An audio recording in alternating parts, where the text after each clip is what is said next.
the system of tithing has been in existence long before Moses and then came into existence. As the Sabbath has been, the tithe has been in existence from way before. And Jacob promised, I will surely give thee the tenth, not 1/10 or a tenth, but the tenth, showing that he was accustomed to practice of paying or returning the tithe to God. And after the Exodus, when Israel was established as a nation, God reaffirmed the law of tithing as a divine institution on which Israel's prosperity depended. My dear brothers and sisters, if you want to prosper in life, you be faithful to God in returning His tithes. Many of us are poor. Many of us can't come up in life because we are not faithful to God. We are robbing God. Hence we get baptized, we are poor, we remain poor, and we die poor. And that was never God's intention for His people. That was never God's intention for His people. Once you accept Him, He is going to bless you if you remain faithful to His calling. Because that's God's promise. I know where I came from. Many of you know where you came from. If it wasn't for the blessings of God, you will not be testifying for Him today. Thank God, He has blessed so many of us. According to Matthew chapter 23 and verse 23, Jesus Himself, it was commissioned by the Savior when He was on the earth. Turn with me to Matthew chapter 23. Turn with me to Matthew chapter 23 and verse 23.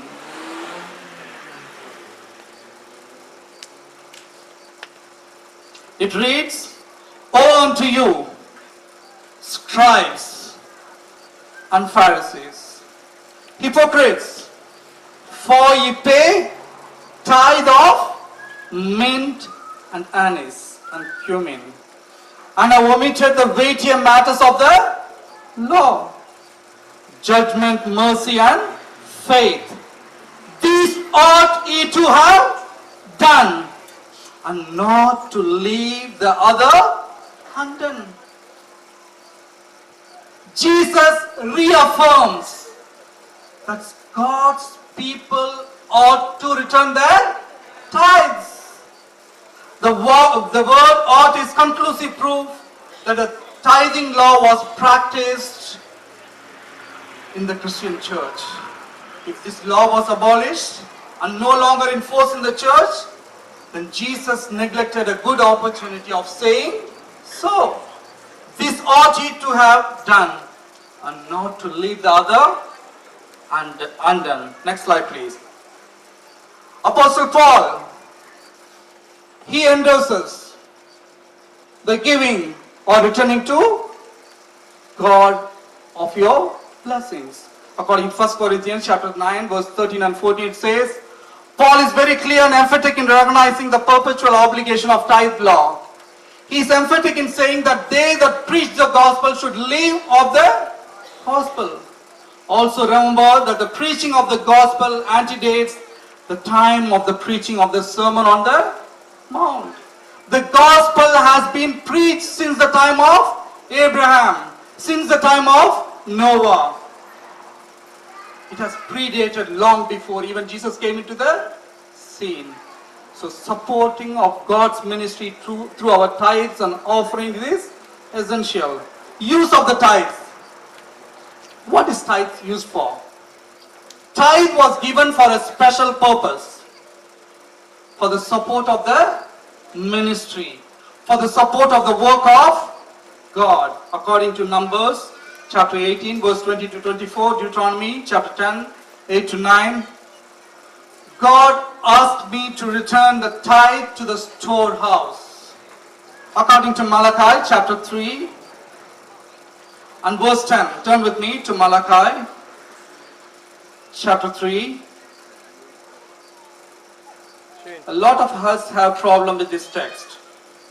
A lot of us have problem with this text. Malachi chapter 3 and verse 10. What does the verse say? Bring ye all the tithes into the storehouse. Where you should bring?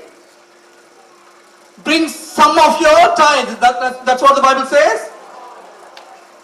Bring ye all your tithes. Some of us camp to give the or return the tithe. We give what we feel. We give what we think is best for God, but that's not what the Word of God says. It's very clear, crystal clear. Bring ye all the tithe. Where it's asking you to bring? Where? Where is it asking you to bring? To the storehouse of God. Some of us don't understand that. Many of us don't understand that. Some of us think, I can use the tithe and support a person. I can use the tithe and I can help somebody, but that's not what God says. God is telling to His people through Malachi the prophet, bring ye all the tithes to my storehouse. That is God's command. It is not my command or your command. God says so, so I will do so. All the tithe is to be brought to the storehouse, according to Nehemiah chapter 12, verse 44, and Malachi chapter 3 and verse 10. Offerings. What is the offering? Grateful Christians cannot limit their contributions to the church to tithe. Some of us, I tell you my dear brothers and sisters, some of us are so faithful in returning our tithe to God. But when it comes to the offering, sometimes the church leadership has to cry to you.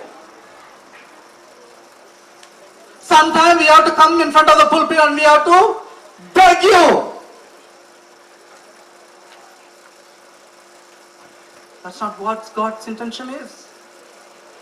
When you give to God, you will receive back from God.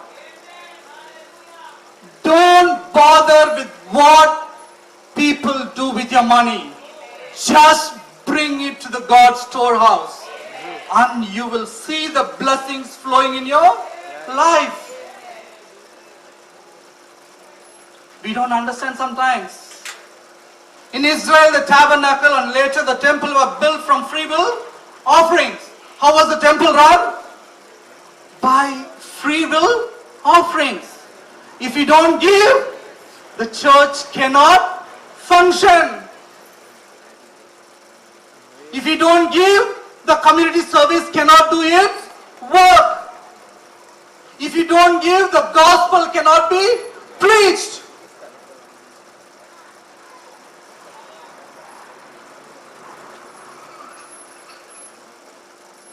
Through your tithes and your offerings, you're not only preaching the word here, you're reaching to the different parts of the globe.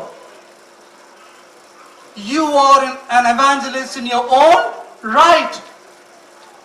You may not be there physically present, but your money is going towards spreading the word of God.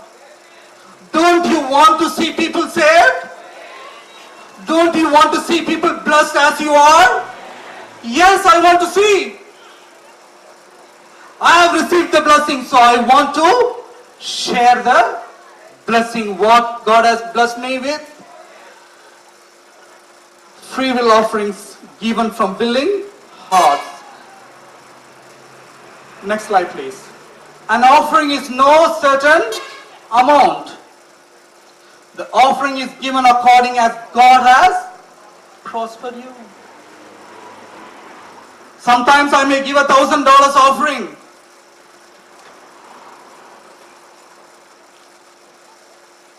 Sometimes Brother Bartels may give $1 offering. Does it make a difference? Sometimes Brother Wells may give a $10 offering. Does it make a difference? No. Whatever little you give it to the honor and glory of God. Your little can do many things. The offering is given according as God has prospered, according to Paul in 1 Corinthians chapter 16 verse 2 and 2 Corinthians chapter 8 and verse 12 and 9-7. We owe God the tithe. We owe no man, but we owe who? God. I want us to understand the significance of that. We owe God the tithe. The offering is given to God out of the portion He gives you and me. And special offerings cover the maintenance expenses of these places of worship according to Moses in Exodus and according to 2 Kings and Chronicles and Nehemiah. The offerings were used for the maintenance of God's church and God's work in the local church. Recently a scenario happened in my church. We were giving food baskets to the shut-ins or to the needy poor. Somebody raised a question in the board. The food basket I think for a quarter, I think it's a $50 or something like that. So somebody raised a question. $50 for a quarter? Church don't have. Church is trying its best to do what it can from what you have given to the church. You give and we can give back. We can do a food basket for $100, $150 if you faithfully give it to God. Offerings are needed to build, maintain, and operate churches and to set up medical missionary work, demonstrating the practical significance of the gospel. For everyone, according to Jesus in Luke chapter 12 and verse 48. For everyone to whom much is given, from him much will be required. And to whom much has been committed of him, they will ask more. What happens when you are unfaithful in tithes and offerings? What happens if you are unfaithful in tithes and offerings? According to Malachi chapter 3 and verse 9, it says, when they used the tithes and offerings for their own benefit, he warned that it amounted to what? Theft, and attributed their lack of prosperity to their fiscal unfaithfulness. And Malachi states, you are cursed with a curse, for you have robbed me, even this whole nation. When you are unfaithful to God, what happens? You are cursed. I am cursed. Why? Because I am unfaithful to God. Don't complain. Don't murmur. Don't tell he is better than you or she is better than you. Because you are not faithful to God. That's a simple fact. God, it's God. It's nothing to do with me or you. It's God all along, my dear brothers and sisters. It is a robbery to withhold the tithe. It's a robbery to withhold the tithe. I want to go to the next slide. Application. Application of tithe. the principle and the meaning. The principle, number one, the tithe belongs to God. We don't, meaning is we don't keep it. We don't keep it. Every month return your tithe faithfully to God's storehouse. Don't think you can accumulate and pay. It doesn't work. Some of us make a mistake like that. We try to accumulate and we never land up paying and we lose the blessing. And tithe is what? It is holy. We don't take or use it because it is holy. And God specifies it. It's a principle. God stands by His word. We obey and we follow. And tithe is an act of worship. It's all the way about God. It is a spiritual response. It's about my heart's willingness to return back to God. And it's an expression of loyalty. It's about your faithfulness and my faithfulness. God has promised blessings to those who obey. According to Deuteronomy chapter 28 and verse 12, it states, if you diligently obey the voice of the Lord your God to observe carefully all His commandments, all these blessings shall come on you and overtake you. God wants to overtake you with blessings. But I don't want to be overtaken. I want to remain where I am. God, my dear brothers and sisters, God wants to overtake your life and my life with His blessings. Proverbs chapter 39 and verse 10 says, honor the Lord with all your possessions and with the first fruits of all your increase. So your barns will be filled with plenty and your vats will overflow with new wine. God's promise. Finally, God says, test me in this. God says, prove me in this, says the Lord Almighty. I am not saying that. It's God the Almighty saying it. Test me, prove me, and see if I will not throw open the floodgates of heaven and pour out so much blessing that you will not have room enough for it. What a proclamation by God. What a blessed assurance by God. If only His people are faithful to Him. My dear brothers and sisters, the new converts, I want to appeal to you this morning. As God bless you in your life, be faithful to Him. No matter how small or how big it is, be faithful. Return His tithes faithfully and give generously for the cause of God. And you will see the word of God being accomplished in your life. The blessings will flow. That's what God's way says. Do you want that blessings to be flowed in your life, my dear brothers and sisters? If it's so, raise your hands. I want God's blessings to flow in my life.